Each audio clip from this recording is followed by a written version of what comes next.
In this world, there is real evil. It can lurk in the most innocent of places and attack the most innocent of victims. When the Parker family moves into a new house, they discover the home's grim past and find themselves confronted by an unimaginable horror. They must choose between fighting an entity bent on consuming them or giving into their fear.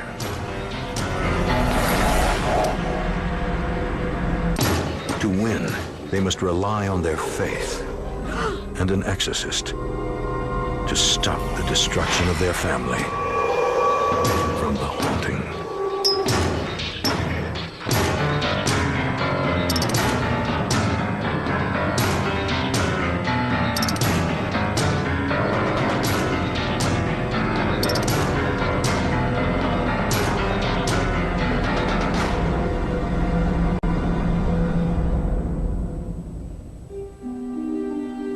This is the story of a family that believes they were haunted by an evil entity.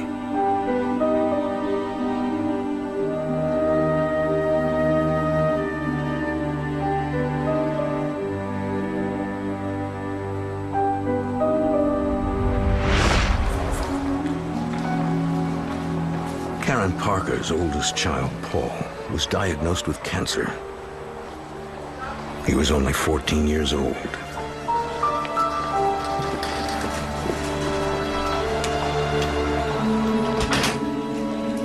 Doctors gave Paul 6 months to live, unless radical treatments put his cancer into remission.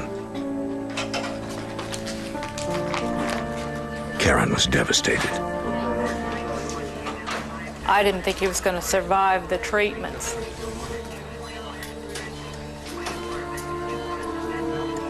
As I looked at Paul and watched him diminish in size and in strength,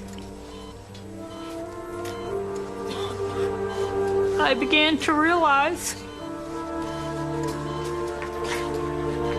that I could lose him.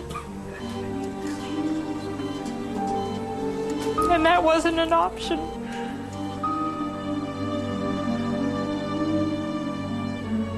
The Parker family lived in upstate New York. But Paul's treatments required him to see specialists at a Connecticut hospital 300 miles away. The 8-hour daily round-trip commutes made it impossible for Karen to take care of her family. And the long hours on the road were taking a toll on Paul. I decided we had to make some changes. And I knew the best option was to get him closer to his doctors. I discussed it with my husband and he agreed he could transfer to a company in Connecticut. So I began looking for apartments in the area. It was very difficult because I had 4 children. I was having to beg people to rent to me, and they still refused. Despite the dim prospects, Karen persevered. She happened on yet another house that was for rent.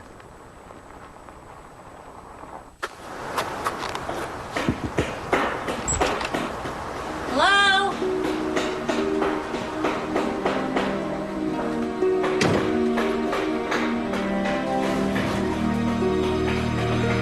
Hello?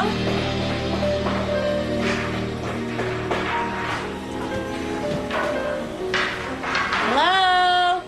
May I help you? I saw the rent sign outside and I wanted to take a look around.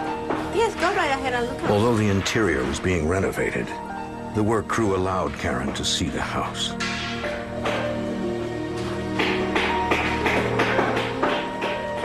I was very afraid it was out of our price range, but we had to do something. We didn't really have any options. Karen was struck by the home's grandeur. It had beautiful hardwood floors, paneling, beautifully finished. It was a huge home.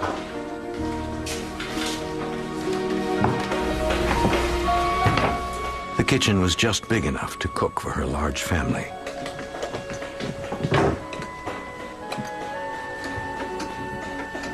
Do you know how many bedrooms this house has? There are 2 upstairs. The more she saw of the house, the more she envisioned her family living there. But there are some downstairs you could use as bedrooms. Thanks. Most importantly, it was only minutes from the hospital where Paul was being treated for cancer.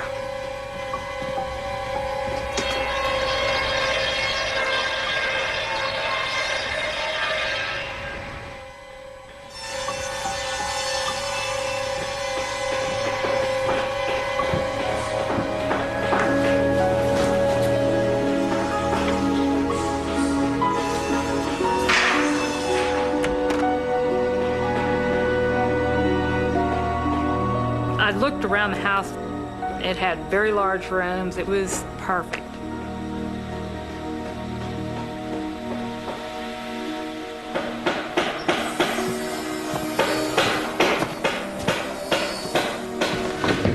Do you know where the stairs to the basement are? Oh, it's right there. Thanks. She hoped the basement could be converted into additional bedrooms for her oldest sons.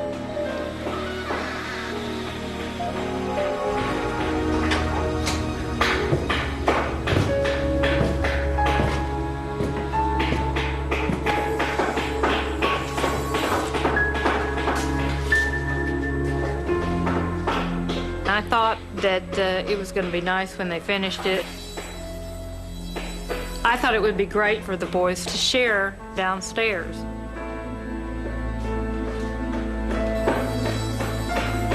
When Karen contacted the home's property manager, she was surprised to find the rent was within her budget.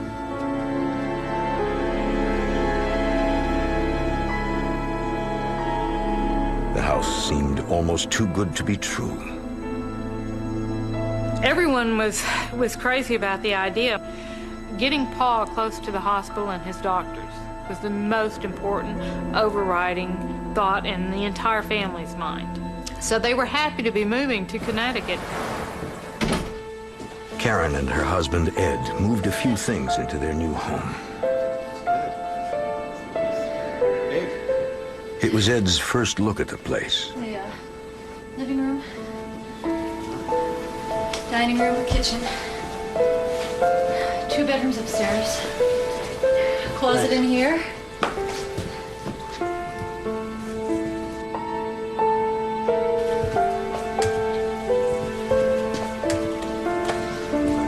Kitchen's really bright. Ed liked what he saw. This is nice. What do you think? It's great. Great, you did good.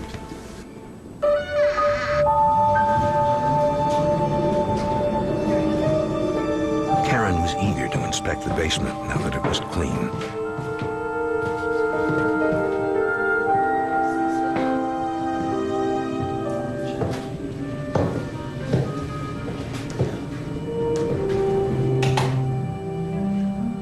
It's cleaned up good. I haven't seen this one yet. There was at least one room in the back she hadn't seen.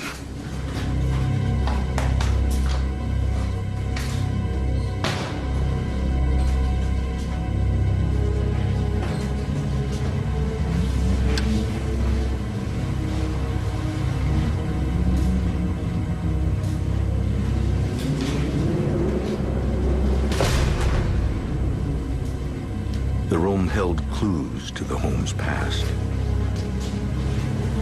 Look at all this stuff.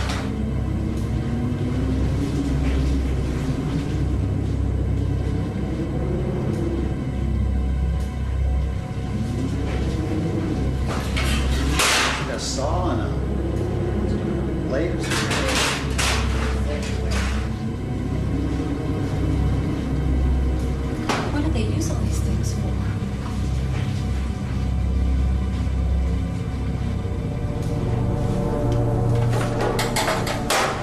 all the time. I've never seen anything like this thing.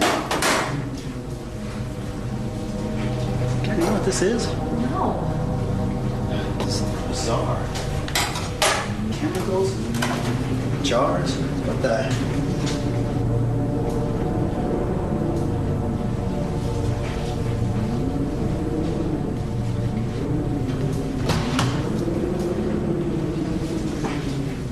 What's in there? Freezer of some type. At that point, I realized that it was a funeral home. And we can't live in this house. I thought, how can we live in this place? How can I bring my children into this home? What kind of environment is this going to be if they see this stuff? Ed attempted to calm his wife. I don't want the He told her even if it had been a funeral home, no one had died there. The couple now realized why the rent was so inexpensive. They had no choice but to move in. We've used every dime of money that we had saved on Paul's illness and on renting this house and moving down here. We had no place else to go. Karen and Ed agreed. They would hide the home's morbid past from their children.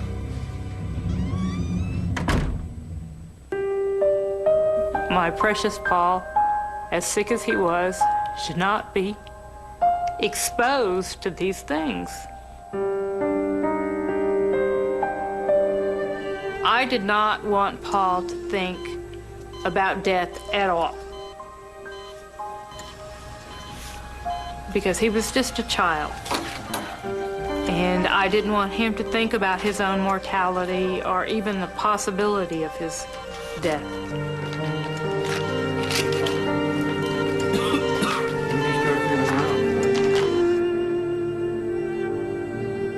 But as they passed the cemetery next to their new home, Karen realized that was going to be very difficult.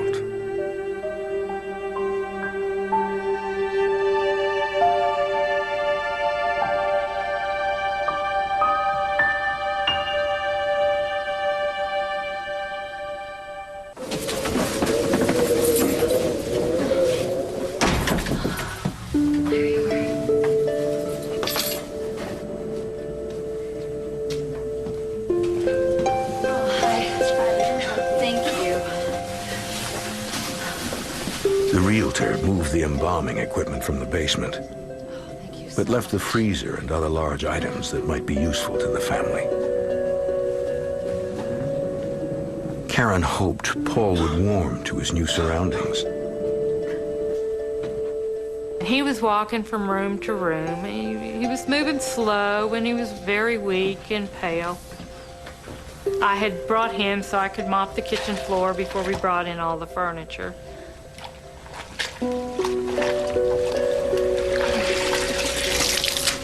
But as Karen began to mop, there was a sign. All was not well.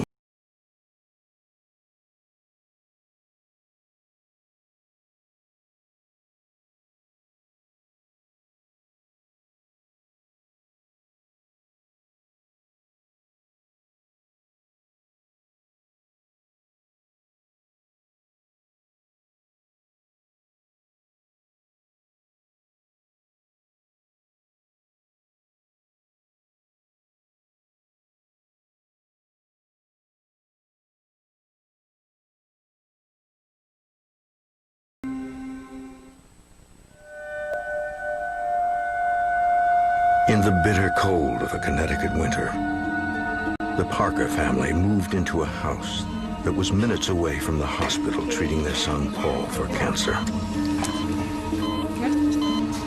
Karen Parker and her husband Ed later discovered the house had been a funeral home. They were determined to hide their home's past from their children.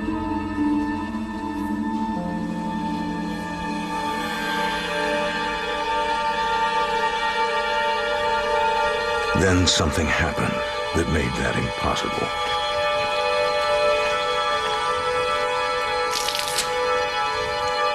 The mop water was blood red. I mean, it was a deep, thick red. It made my skin crawl. What's wrong with this floor? I started getting nervous that I was ruining the floor.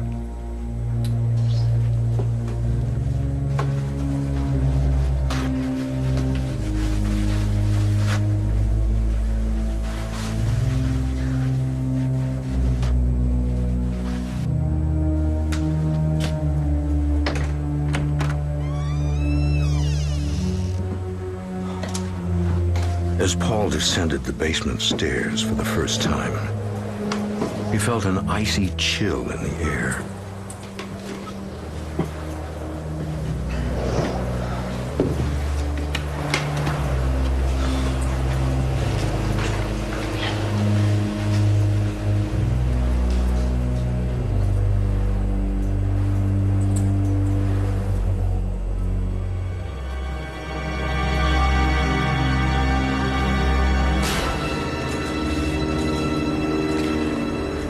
He believed he was being watched by someone.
Mom, we need to leave this place.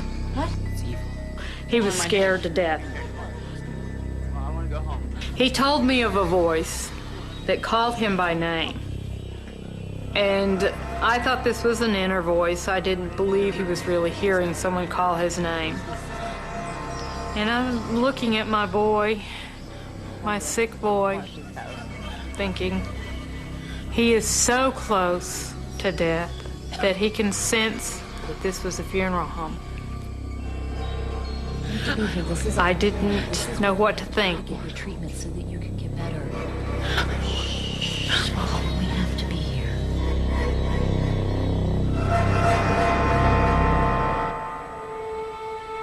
In difficult times, the Parker family often turned to the Catholic Church for spiritual guidance.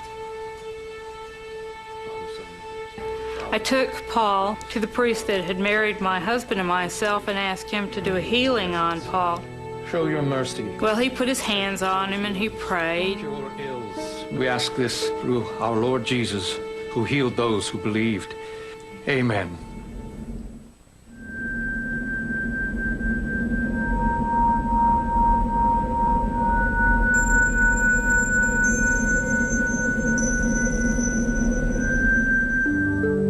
Paul's siblings moved into the house, including his sister Connie and his youngest brother Mark.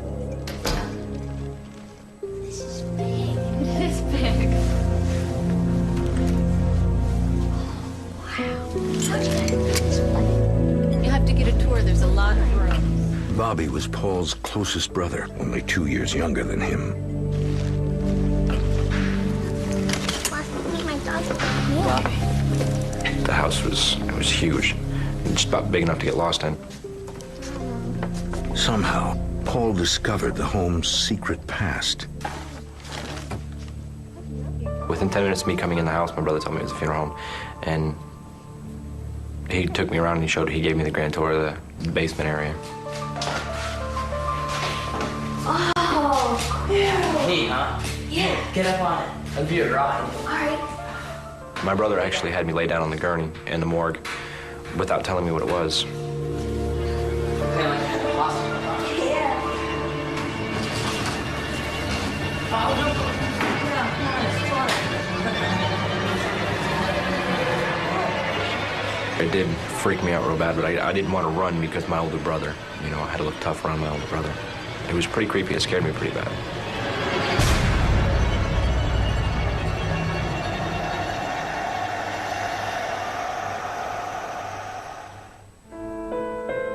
Karen relied on her faith to give her strength while she waited for her husband's transfer from New York. Although Ed would be home on weekends, she still had to run this strange new house alone. And as the days went on, things seemed to get even more strange. You turn on that, yep, and you say, I'm gonna go over there and talk, and you say, I'll talk with you.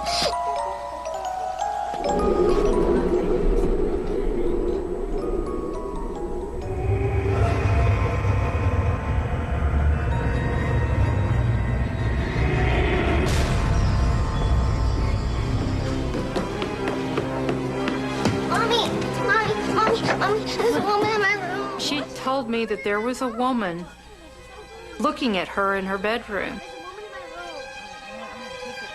What I noticed the most was she grabbed hold of me and wrapped a hold of me, and as I touched her, she was trembling all over. And I mean trembling. And she wasn't a skittish child, so it was very unusual to feel her trembling. There's something there. Karen's inspection of the room showed nothing out of the ordinary. Connie, there's nothing here. Look, sweetie, look. Did you call Yes, us there is, in? Mama. Mama, there's something. Mama. There's nobody in there. Yes. There's something, Mama. Sweetheart, listen, look. This is just your brother's putting things in your mind. Come on, go downstairs and play him. I know that Paul told the other kids that it was a funeral home because that's what brothers and sisters do. They confide in one another. And it really made me angry. I thought for sure the boys were playing tricks on her. Stop it. Hey, I just came from your sister who is scared to death because she thinks she saw a ghost. Stop playing tricks on her. She is too young. Mom, I swear I didn't tell her anything. But you told me. Both of you, cut it out. Mom.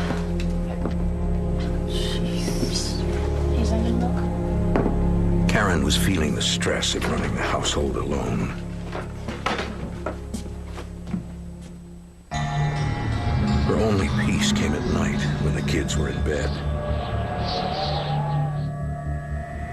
But in the basement, her sons weren't getting much sleep.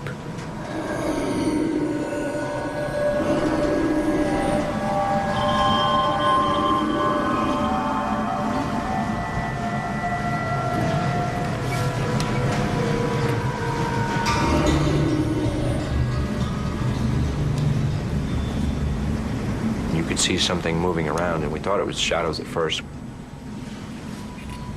But then we got to watching what was going on in there, and it was more like someone's walking around in there. And that's what my brother Paul told me. There was weird things that happened in the house. Night brought terror to Paul and Bobby Parker in the form of ghostly apparitions.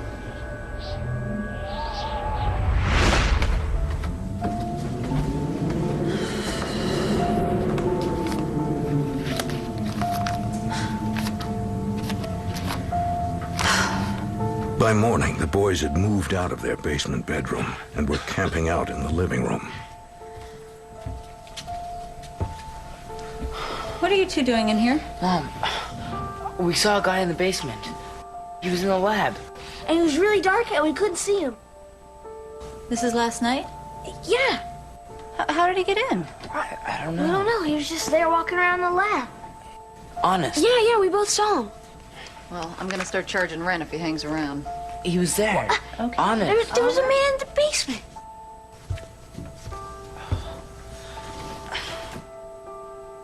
He was there. He was there. Karen expected things to improve when her husband Ed arrived to spend the weekend. He'd convinced the boys they had nothing to be afraid of. Give me a Good. Why don't you go downstairs and get some bread out of the freezer so we can have some toast, okay? Downstairs? My family could go through a lot of food in a week, so I had to buy large quantities and freeze it.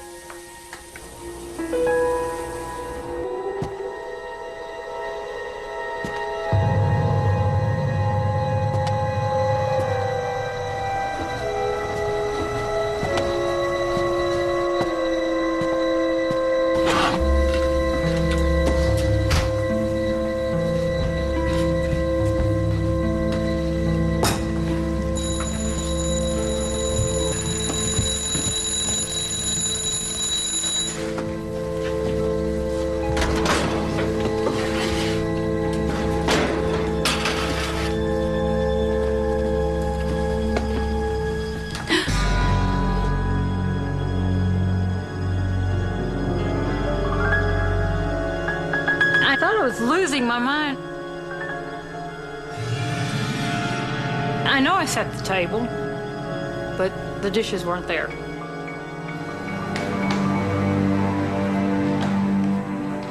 Bobby dreaded going into the old morgue alone.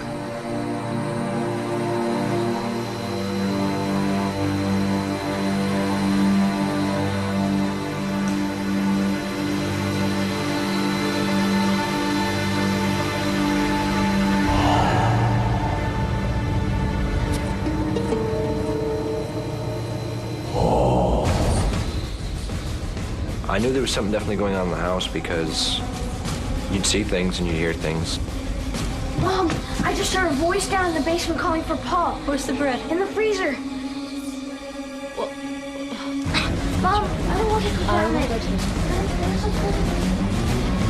I just thought the house was haunted. You'd hear a really deep, grindy voice. I didn't think I was going crazy. I didn't think my brother was going crazy. I thought it was just something in the house. I thought, Paul's got you scared to death, hasn't he? Karen didn't believe the house could be haunted. She thought its macabre past was fueling the children's imaginations.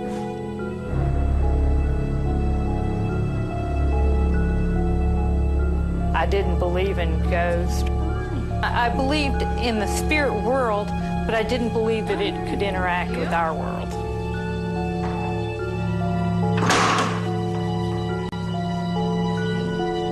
Of course, I didn't hear a voice calling from the freezer.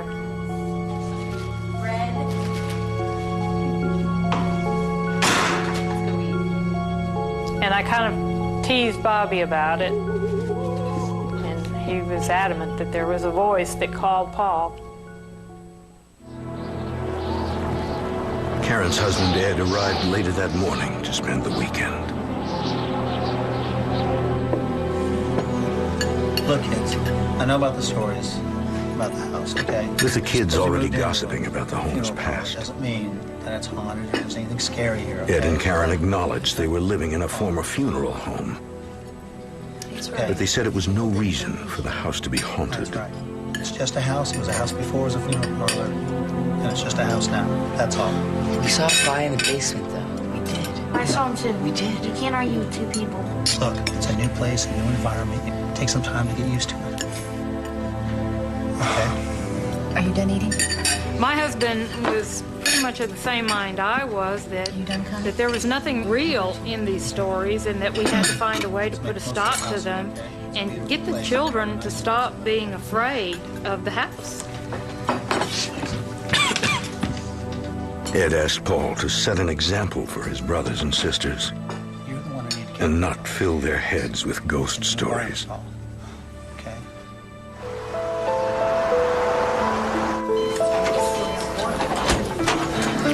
Thank you. You got your medication. How you feeling? I did look up to my brother. He was everything I wanted to be, you know. Before he got sick, he played sports and everything. He was easygoing. And then after he got sick, it put a lot of stress on my family.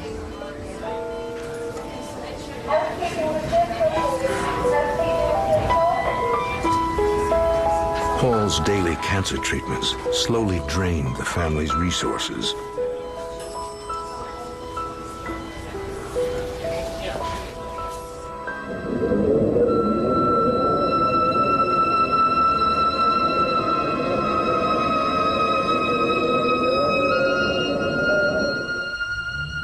come on. Paul told me that he'd see things and he'd tell Mom and Dad, and they say that it was his illness, so he wasn't really seeing anything. It was part of a reaction to his medication.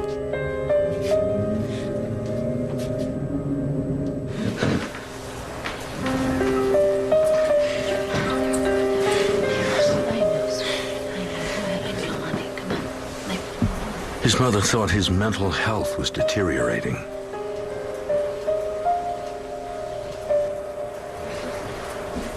I didn't believe him, so I wasn't frightened. I was scared for him. I was concerned about his health. She chose to ignore subtle signs that something evil was lurking in the house. I noticed these crucifixes were disappearing. Never quite knew where they went.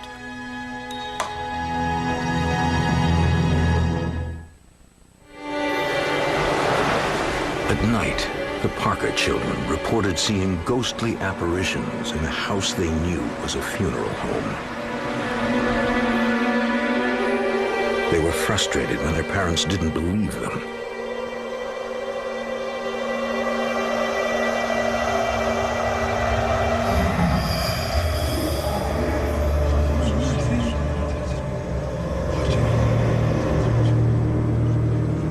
Bobby struggled to contain their fears in the face of new sightings.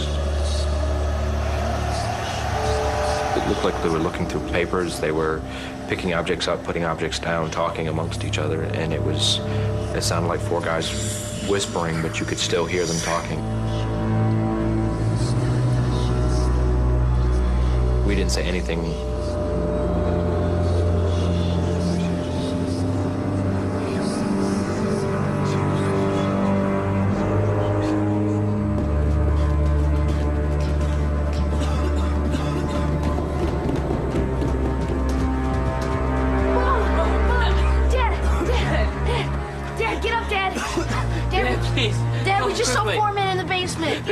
For Ed and Karen, the middle of the night disturbances were becoming routine. Fine. Let's go check it out. No, please, Dad, they're there. Trust us. Sure they are.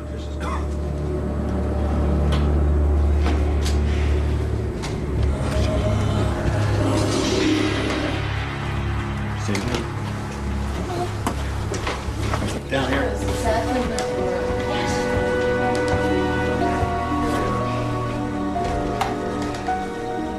They were right there. Yeah, Where? by the bookcase. There's nobody Over here? And they described these men as being in dark clothes or something like that.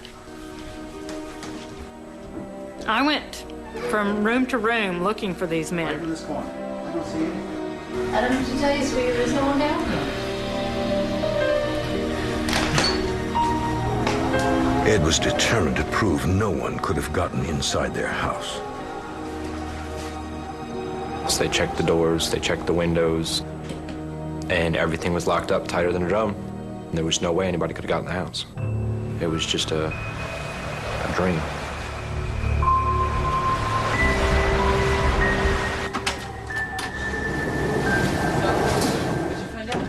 There were no tracks in the snow or signs that anyone had been near the house. But he was there. You have to believe us, he was there. No, Dad. Dad, he was there. Let's go to bed now. Let's go.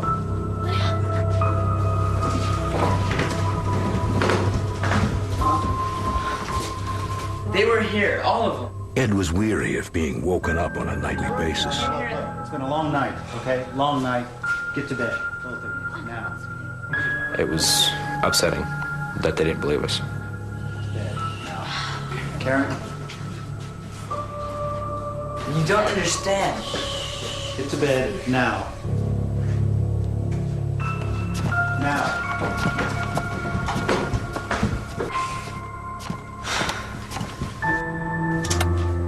The children were tired of not being believed. We'd just sleep with the lights on.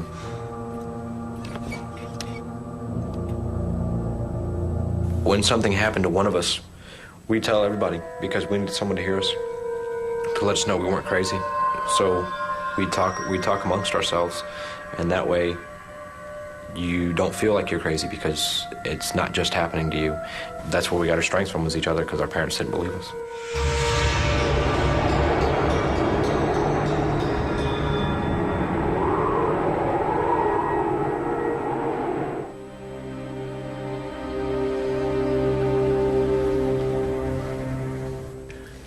Karen was convinced Paul's medication was the cause of his hallucinations, and that he was influencing the younger children to see things as well.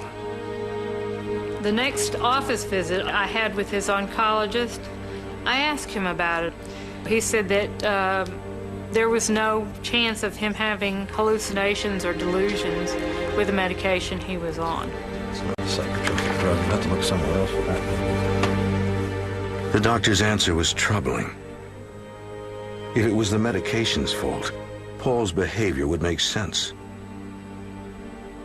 But now it seemed Paul might have a psychological problem in addition to his cancer.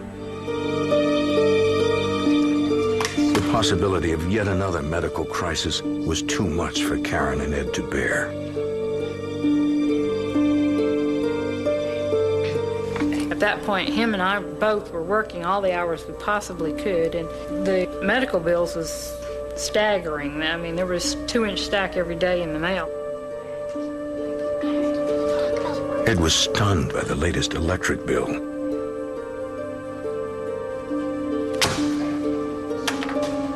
He quickly isolated the cause. The children were keeping all of their lights on when they slept at night.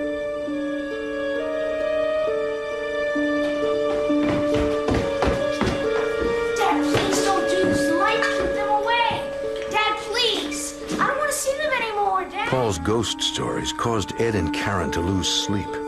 Now they were costing the family money it didn't have. See what you done to your brother? Ed removed all but one of the light bulbs.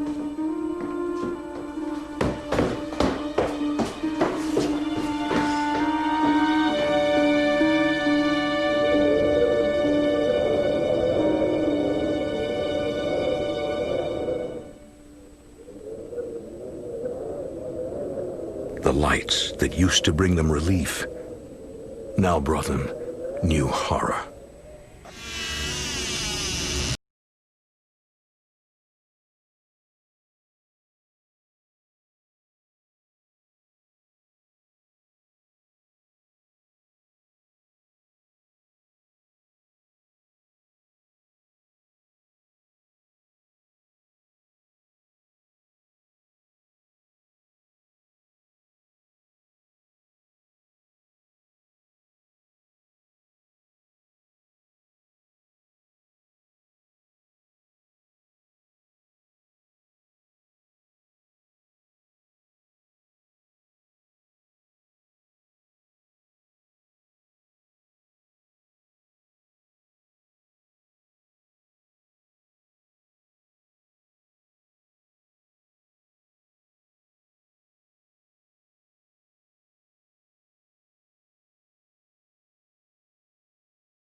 Paul quit trying to convince his parents that something diabolical was lurking in the house.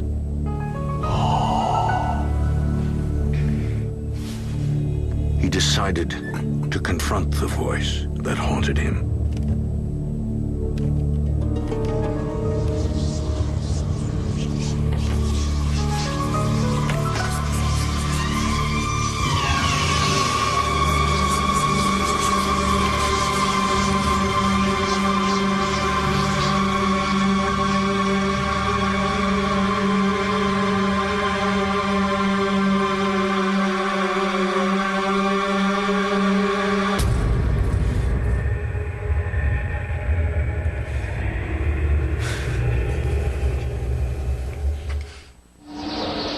the bone-chilling cold of a Connecticut winter, cancer victim Paul Parker felt isolated from his own family.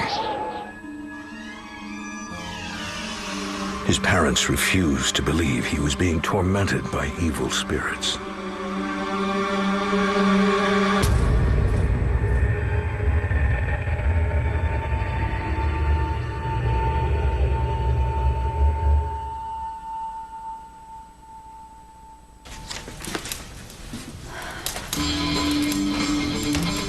A disturbing change came over him. Him and I were very close. And he just started gradually pulling away. And he started becoming more reserved and quiet.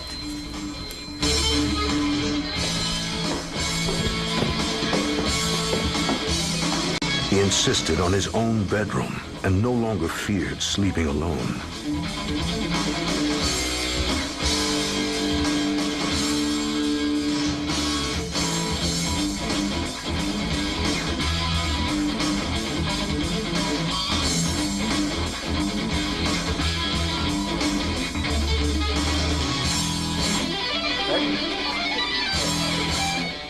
The radical change in Paul alienated his brother Bobby.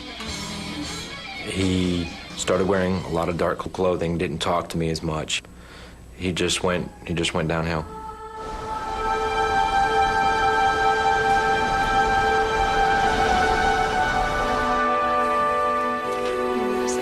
Paul, your lab. It's normal. You're in remission. As it stands right now. While Paul seemed to be suffering from mental problems, his physical condition improved. I'd just like to see him back in about 3 months. You can make the appointment. But Paul seemed to take no joy in the astounding news. Great. All right, honey, you ready?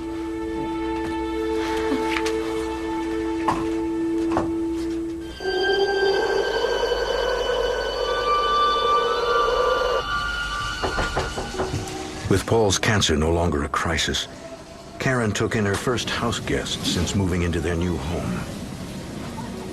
Her 17-year-old niece, Teresa. My mother and my father were divorcing. Just didn't work out too well, so my aunt called and invited me to come be with them. We were pretty close. Oh my goodness. Hey, Teresa. What's up, buddy? How you doing? Where's Mark? Teresa noticed that someone was missing. You look great. I love you. How was the trip? Good. Good trip. Where's Paul? Connie, you want to help Let me me take your put the coat. luggage upstairs? Okay. You boys pick up those toys in that room, okay? Paul and Teresa had always been good friends. Karen hoped Teresa's presence would help Paul be a part of the family again.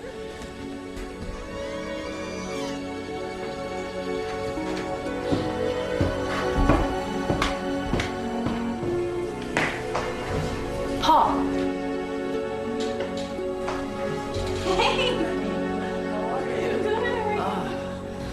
Paul was a lot different from what I had remembered. He went from this really sweet kid to being angry. It was almost like he had this meanness coming over him slowly and was not a happy person. While Teresa was surprised by the changes in Paul's appearance and disposition, what he was saying concerned her the most. Paul would tell me about how he had heard things and seen things, and Aunt Karen and Uncle Ed did not believe him.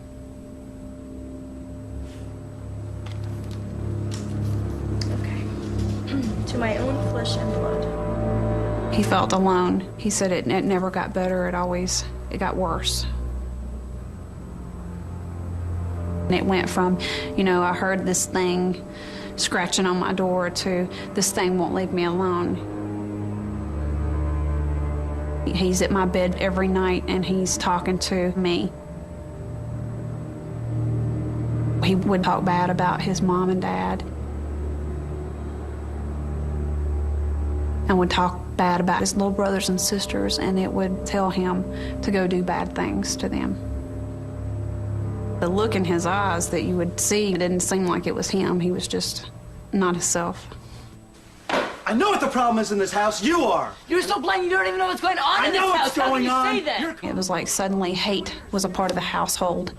Here after time. You don't even know what's going on. How can you Doesn't matter. It's my house, and you're going to live by my rules. You understand what I'm saying? They were arguing at this point about Paul's behavior. Everybody's seen it too. You're the only one that doesn't know what's going on. You've got them so scared they're not going to say anything else. You can't even tell me. You walk away from me. Because he was just getting out of control.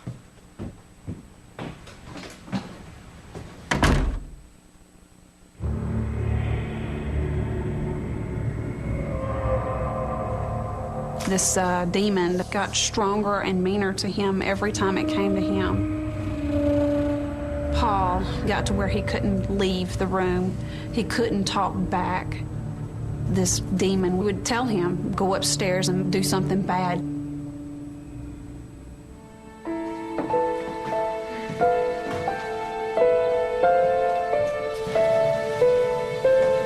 Good morning. Hey, good morning. How'd you sleep? Teresa didn't want to violate Paul's trust, Not so well, no? but she was deeply concerned about him. Sure. What? She told his mother about some of the dark thoughts he was harboring, and the demon that Paul believed was controlling him. There's something wrong with him. There were a lot of things that Paul went through at this time that really frightened me. He was writing things down. There was this one poem. It was very dark. He told me that it came from the man in the suit.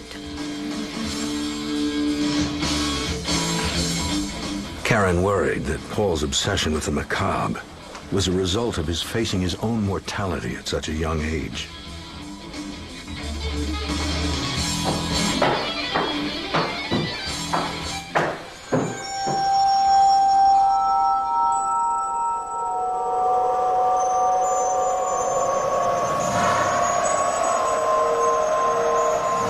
Only one person could have exposed Paul's innermost secrets to his mother.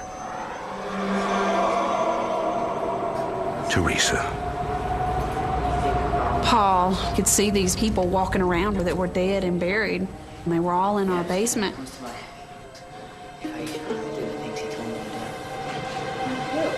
He was told that this demon was going to do things to him if he didn't listen and do what he was told.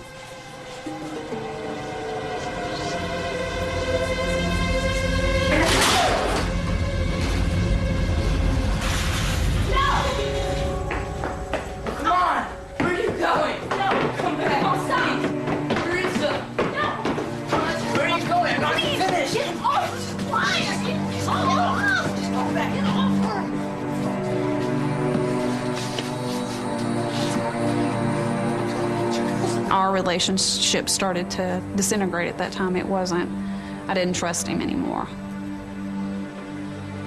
Bobby and Teresa were afraid of him.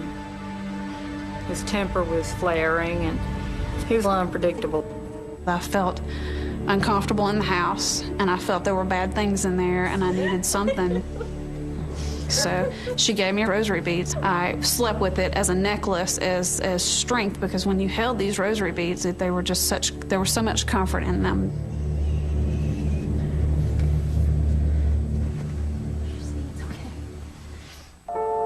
The incident prompted Karen to take Paul to a psychiatrist. We'll need him to come back in for some more tests or whatever like that. The doctor was concerned about Paul's behavior and his writings.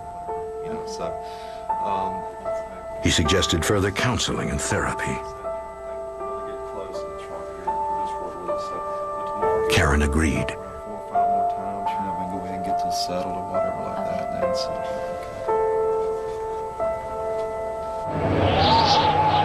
But it was already too late.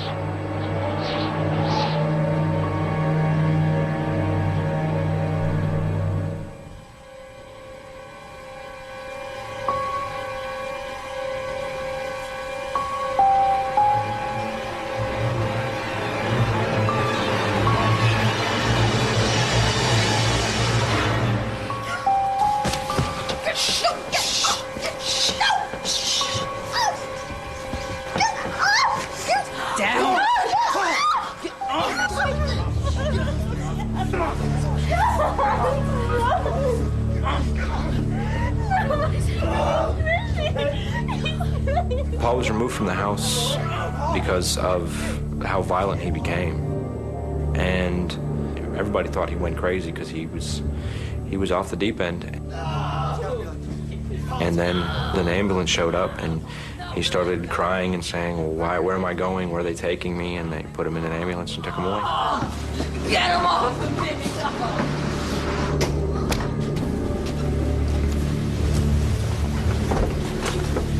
Here you go, sweetie. Let's go. I want you to go back to bed. Everything's gonna be okay, okay? I promise. Don't worry, okay? Go to bed. We'll be home soon. Ed and Karen followed the ambulance to the hospital.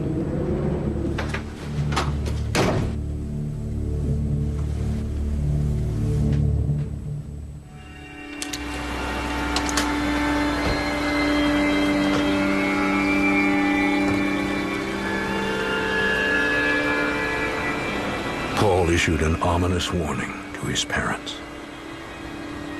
Now that I'm out of the house, they'll be after you.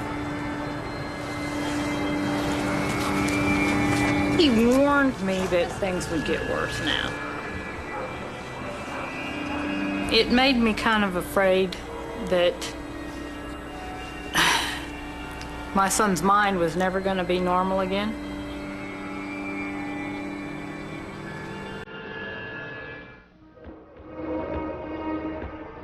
The Parker family was shattered by having to hospitalize their son, Paul. He believed he was being controlled by a demonic entity. Now that he was out of the house, Paul warned his parents that the entity would attack the rest of the family.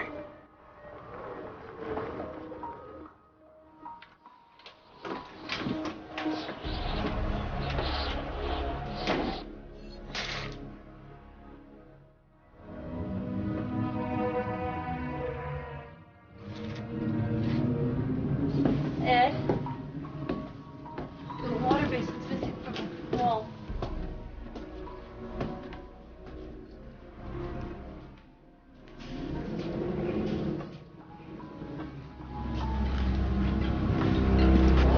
By the time Ed and Karen returned home, it was time for Ed to leave for work.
Ed hoped his work would distract him, but he couldn't stop thinking about Paul.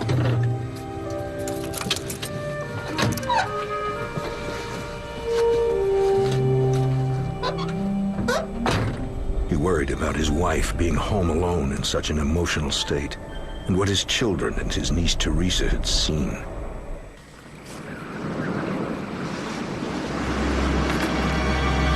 He had no idea that there was so much more to worry about.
This time, they couldn't deny what they had seen with their own eyes.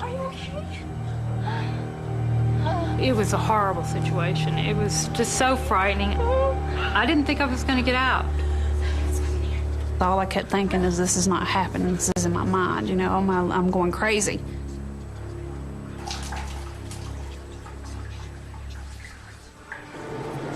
Whatever attacked Karen and Teresa seemed to have followed Ed to work.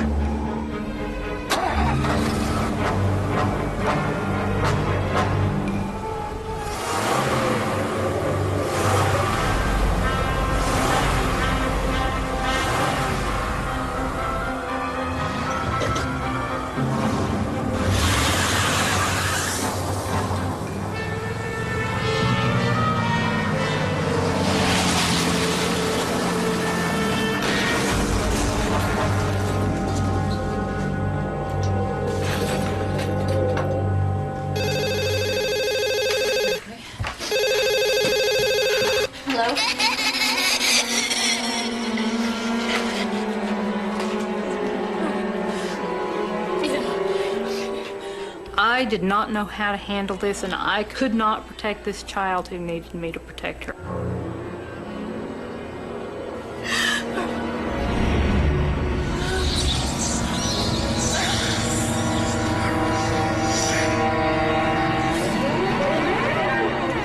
And this black darkness came over us. Teresa thought she saw a man on the ceiling. It was like 1,000 hands, you know, all over you. You couldn't do anything about it.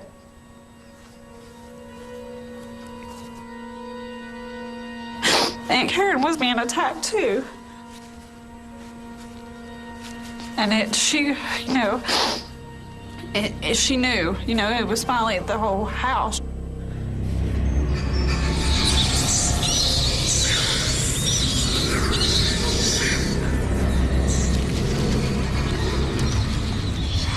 couldn't scream, I couldn't talk.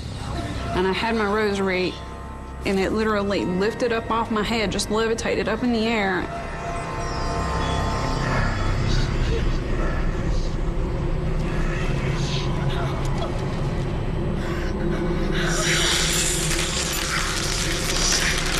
I can't tell you what came over me at that point. It was as if someone had taken every belief I'd had in my entire life, and they were all in a box, and it took them and dumped them on the floor and scattered them around.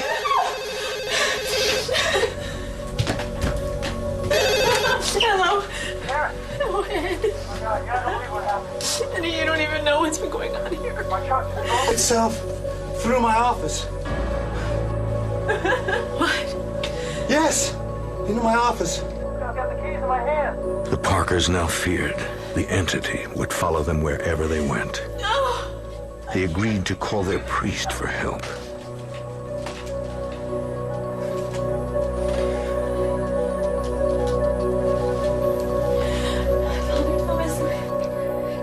They hoped he would arrive before it was too late.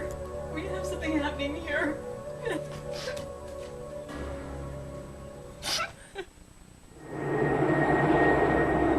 The Parker family was convinced they were under siege by a demonic entity that lived in their house.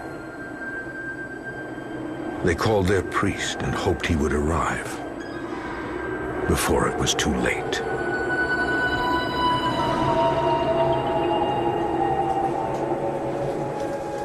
Bobby. Bobby. The voice sounded like his brother. But Paul was in the hospital.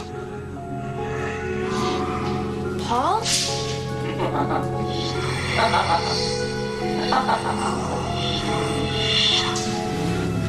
Paul, where are you?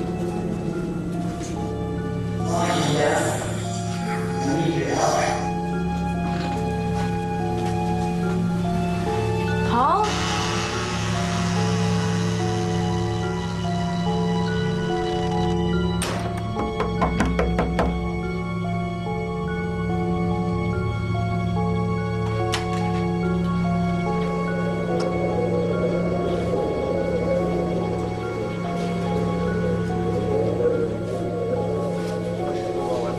When the priest started to show up, I knew things were actually getting serious. And then after I spoke with you this morning, Karen expected answers along with a solution for what was happening in the house. We told him the things that had been going on, and he listened very attentively, and at the end of it, he said, I believe you. Now I want you to forget about it, and it will stop. Many of those who accept the possibility of supernatural activity believe that to acknowledge evil is to give it strength, and that the best defense against such evil is to ignore it. Hey, say your rosary there. Carry it with you. I thought that he didn't have a clue what we were talking about. How could you forget something like this going on? While you're under attack, how do you say, okay, this isn't happening? How do you do that? If the church wouldn't solve the family's problem, Karen would look for help from less conventional sources.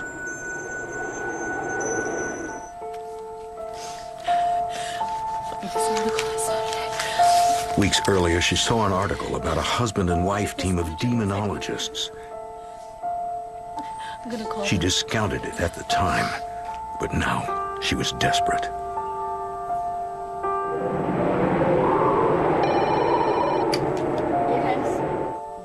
Ed and Lorraine Warren have spent decades confronting the supernatural. Several of the cases they've worked on have appeared in books and movies, including the Amityville Horror. My husband Ed and myself are called in on cases dealing with all aspects of the paranormal, from a human haunting to an inhuman haunting to possessions and exorcisms. This occurs chiefly at night. Yes. Who's present when it happens? The boys have seen it. Connie says she saw a presence. Everyone in this house has had something happen except for Mark. The family told the Warrens about all the supernatural things they'd experienced in the house. Don't be alarmed. Lorraine moves like this when she's starting to feel the presence of an entity. Lorraine Warren believes she has the gift of discernment, which is an extrasensory ability to detect spirits and supernatural phenomena.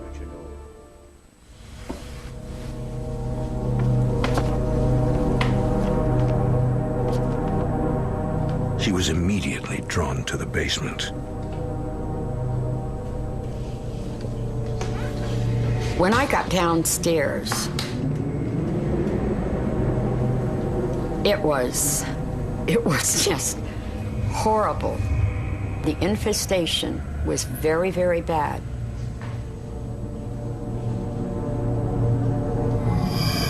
And that thing that had chosen this house, that was no human spirit. It was overwhelmingly sickening.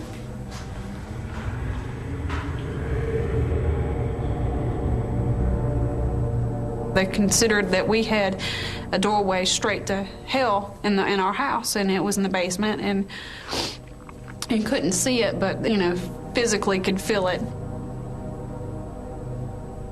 To remove the entity, the Warrens told them, they needed the Catholic Church to officially sanction an exorcism.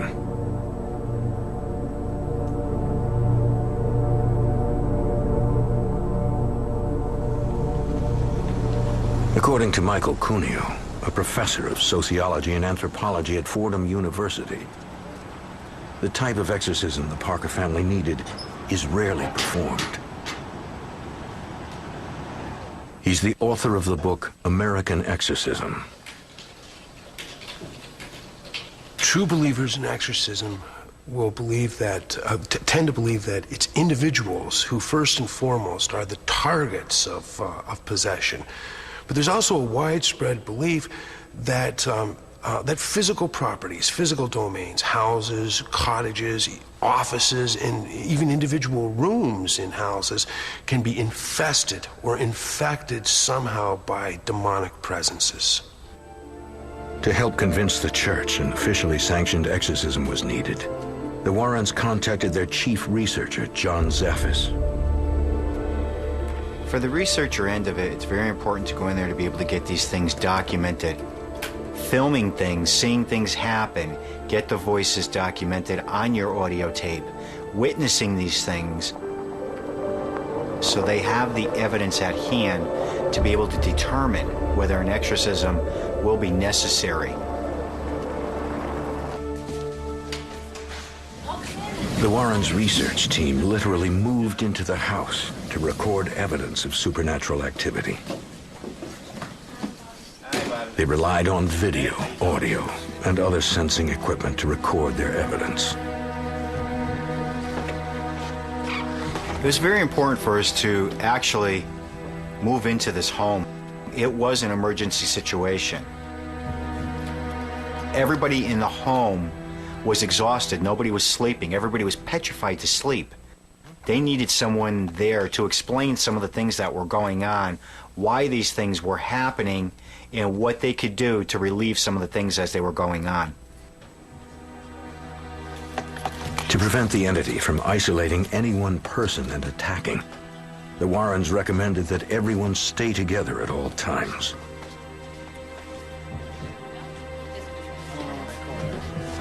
Everybody moved out of the rooms, basically, and everybody slept in the living room. And having someone, they were there, so at least one of them was there 24 hours a day. There was always someone in the house with you.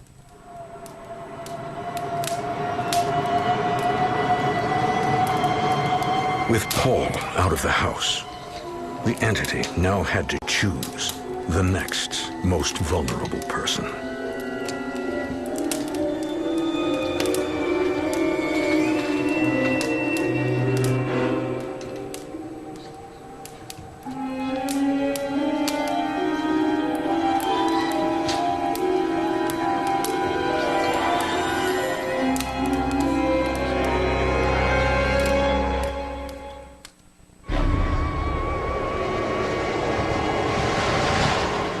others believed they were alone in their battle against an evil entity that lived in their house. They got help from demonologists who were trying to convince the Catholic Church to conduct an exorcism. But time was of the essence. The entity was looking for the most vulnerable target in the house. Karen had suffered immense psychological stress from the ordeal. She felt a crushing sense of guilt for not believing her son Paul.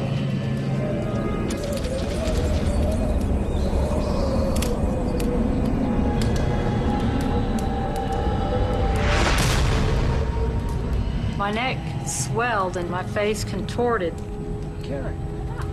I was in this hole. There were blacker shapes. Their emotions were permeated in my skin. They were all the negative human emotions: anger, hatred, jealousy, distrust. And the one that startled me the most was hopelessness. In the name of the Father, and of the Son, and of the Holy Ghost. The sadness was overwhelming for me. It was such a sad place and such darkness. But Karen had allies in her struggle. With these things that we bring in, and the things that the family use, your relics, your rosary beads, the holy water and everything, this is our defense to fight against this. These are blessed objects. The holy water is blessed. These things are used to help combat it, to help it to subside, till we can get the clergy or the priest in there to be able to help that family. The fervent prayers seemed to have at least temporarily freed Karen of the entity.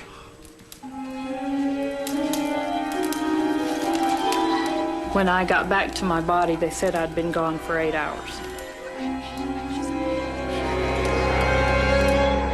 The knowledge that I gained was that you have true evil in the world, and you have true good, and you have a choice. So you have to make a wise choice.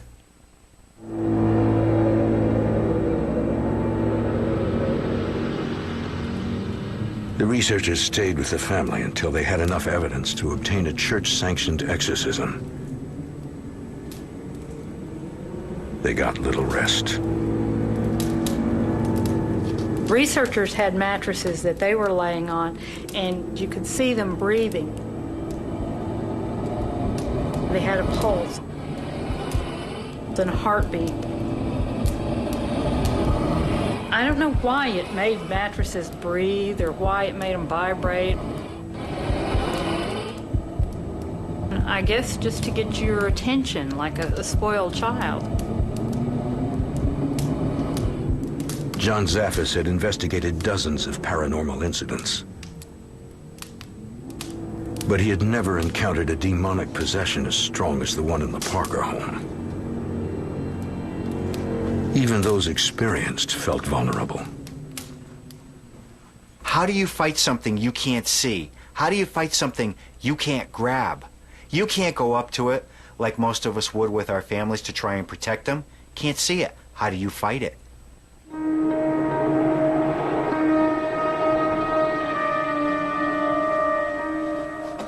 The entity seemed to prefer isolating its targets. John Zaffis made the mistake of leaving the safety of the group.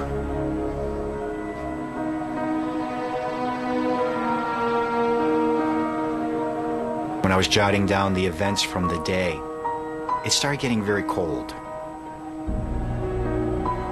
And I know when it starts getting cold, a lot of the energy is getting drawn.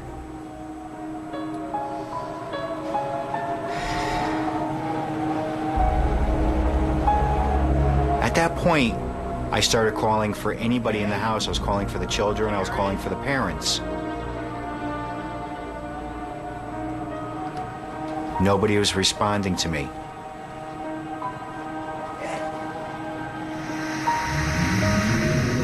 Chris. And I knew this one particular incident was focusing some way just for me.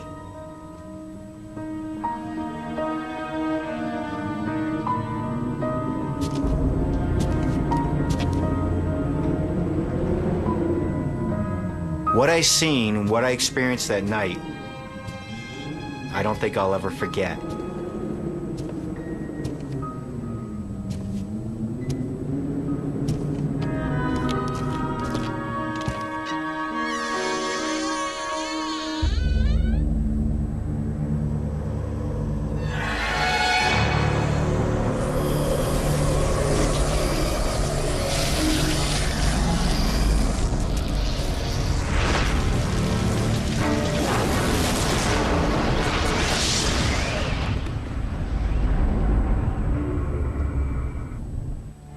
John Zaffis brought suitcases full of sensitive equipment to record evidence of demonic activity.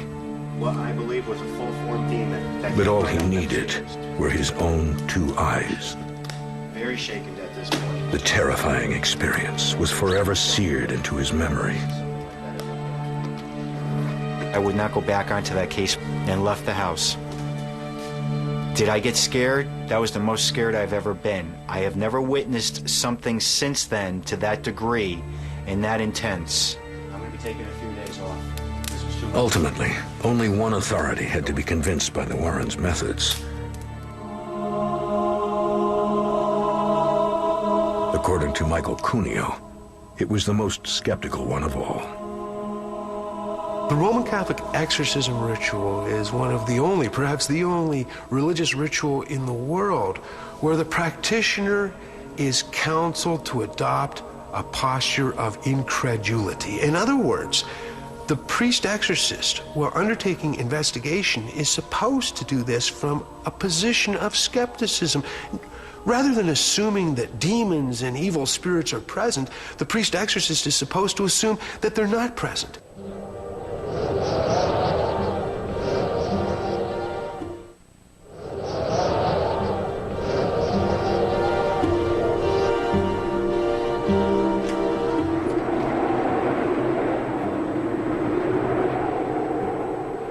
The Warrens convinced the Conneticut diocese to investigate. The church sent Father Frank to the Parker home. May I take your coat, Father? What? May I take your coat? Yes, yes, thank you. His report would determine whether an exorcism would be granted. Oh, it's cold out there. Yes, it is. The priest investigator listened to the family's version of events and toured the home. His reaction was inscrutable. The family couldn't tell if he would be an advocate for or against the exorcism.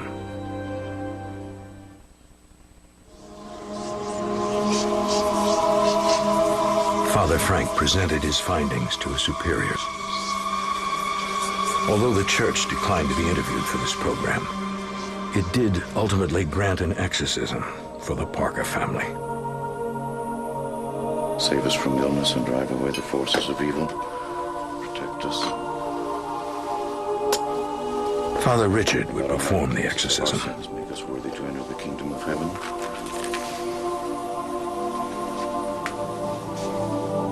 Be very careful with this one.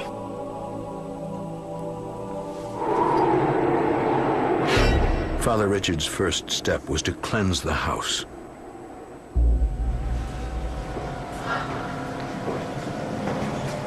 In doing so, he provoked the entity.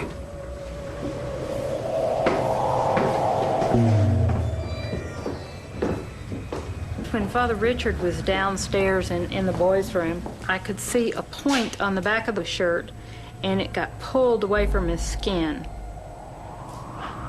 And I could see an expression on his face, but he didn't say anything.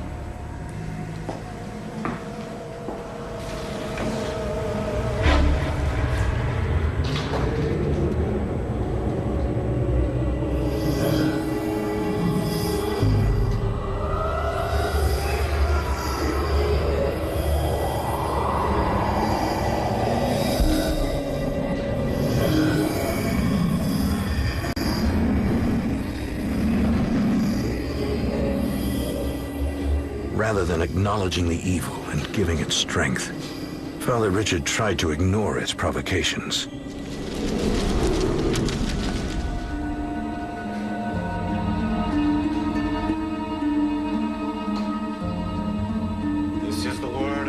But the entity refused to be ignored.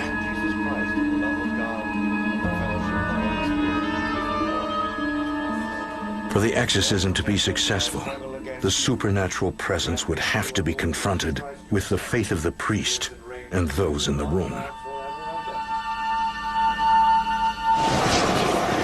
He knew the entity was prepared for the fight.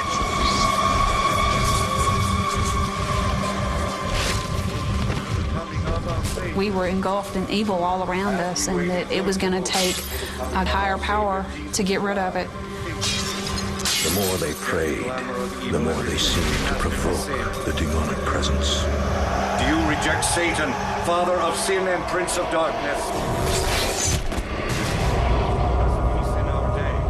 In your mercy. However violent the entity became, those in the room struggled as much as possible to ignore it. The coming of our Savior, Jesus Christ. The kingdom, the power, and the glory are yours now and forever. Amen. Oh, may the grace of this sacrament.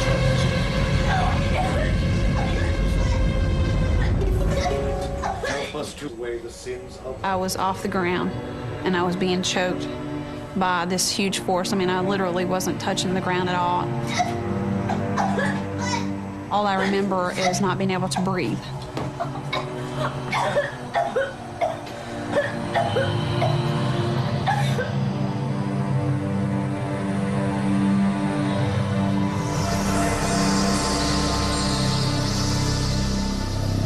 Although the terror was very real to those in the room, skeptics would find other ways to explain it. There's a powerful, powerful expectation of healing during an exorcism. There's a powerful expectation that whatever your problems are, they will be taken care of. And so exorcism can be a very effective therapy, at least in the short term. We ask you to bless this water as we use it in faith. Forgive our sins. Save us all from illness and drive away the power of evil. Protect us always by the presence of your Holy Spirit. In the end, those who participated in the exorcism credited their faith with purging the entity from the house. It was as if someone opened the windows in the house. The sun came through the windows. It was so wonderful. The house was warm, and it was comfortable, and you were free.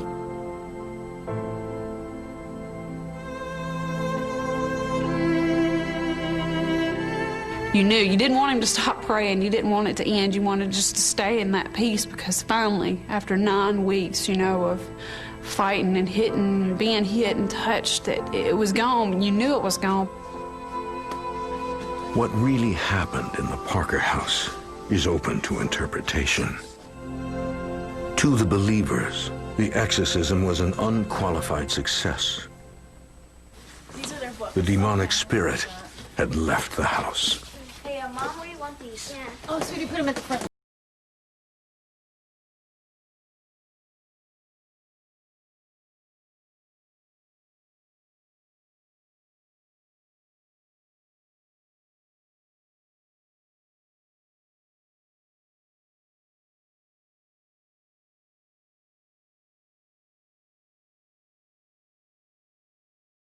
Last of the kids, huh? We moved out because we didn't want to take a chance of somebody else opening a door that we closed.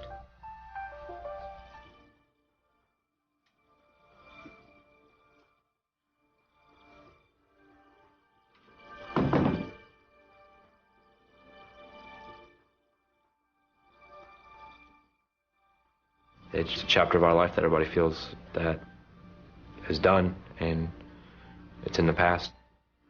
You might as well bury it and just leave it buried. And I believe this will probably be the last time I talk about it myself.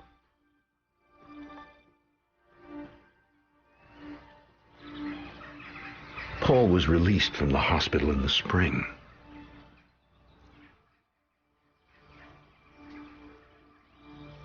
His cancer never returned.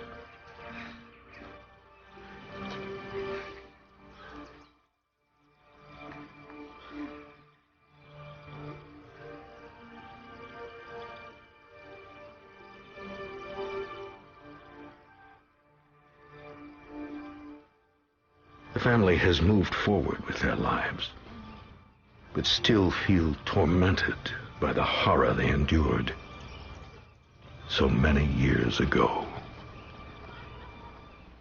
It was a huge home.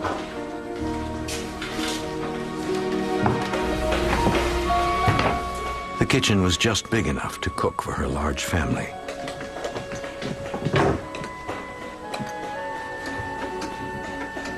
Do you know how many bedrooms this house has? There are 2 upstairs. The more she saw of the house, the more she envisioned her family living there. But there are some downstairs you could use as bedrooms. Thanks.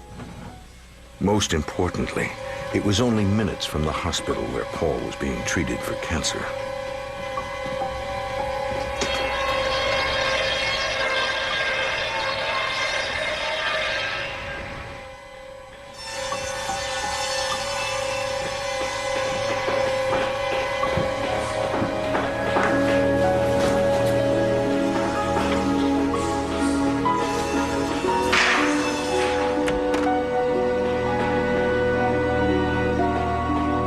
I looked around the house. It had very large rooms. It was perfect.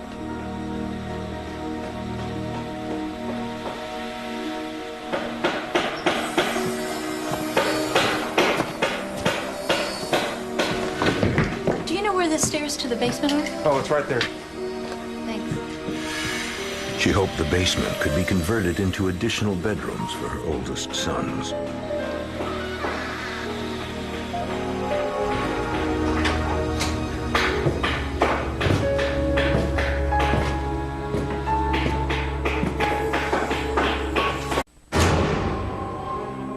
In this world, there is real evil.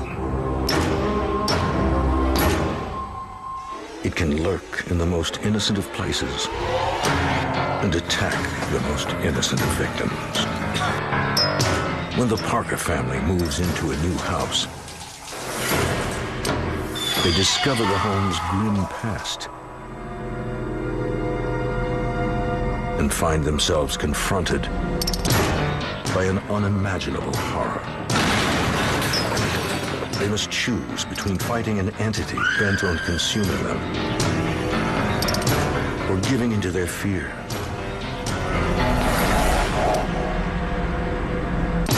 To win, they must rely on their faith and an exorcist to stop the destruction of their family from the haunting.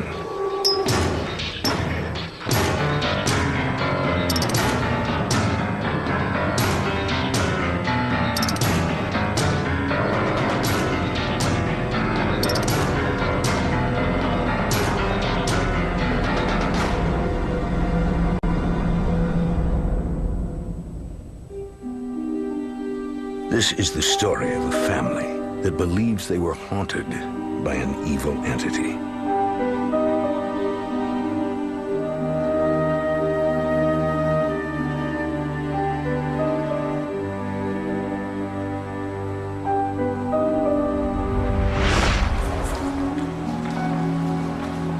Karen Parker.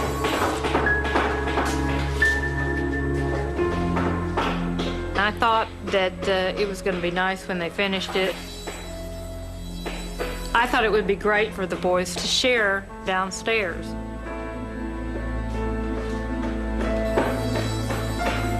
When Karen contacted the home's property manager, she was surprised to find the rent was within her budget.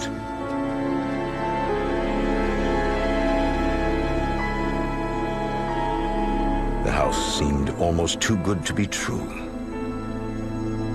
Everyone was crazy about the idea. Getting Paul close to the hospital and his doctors was the most important overriding thought in the entire family's mind. So they were happy to be moving to Conneticut. Karen and her husband, Ed, moved a few things into their new home. It was Ed's first look at the place. The living room, dining room, kitchen, 2 bedrooms upstairs, closet in here.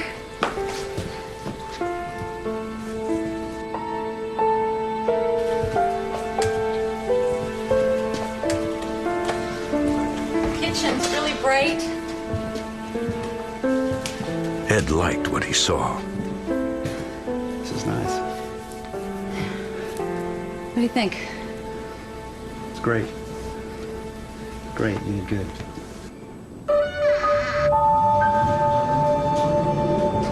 His oldest child, Paul, was diagnosed with cancer. He was only 14 years old.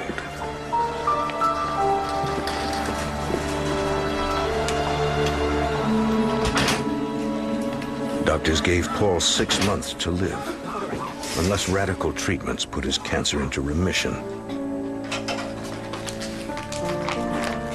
Karen was devastated. I didn't think he was going to survive the treatments.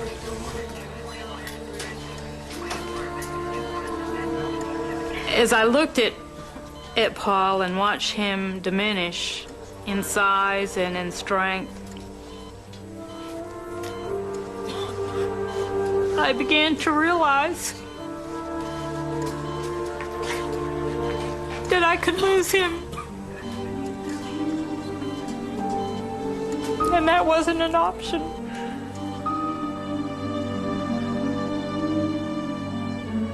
The Parker family lived in upstate New York. But Paul's treatments required him to see specialists at a Connecticut hospital 300 miles away. The 8-hour daily round-trip commutes made it impossible for Karen to take care of her family.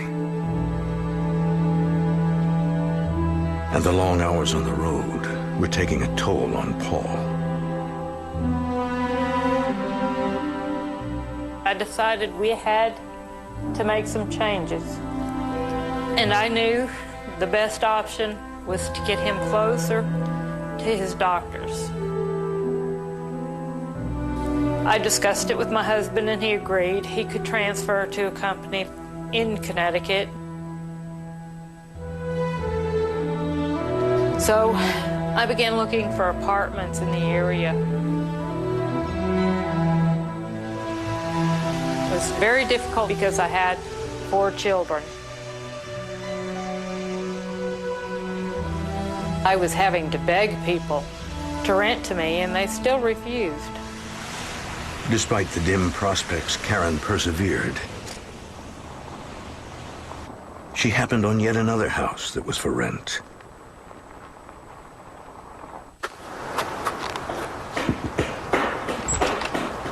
Hello?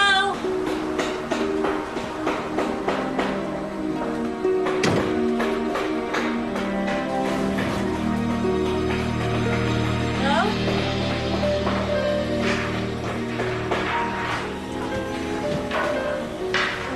Hello? May I help you?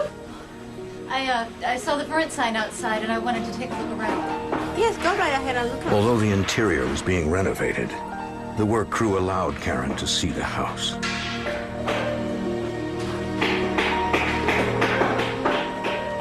I was very afraid it was out of our price range, but we had to do something. We didn't really have any options.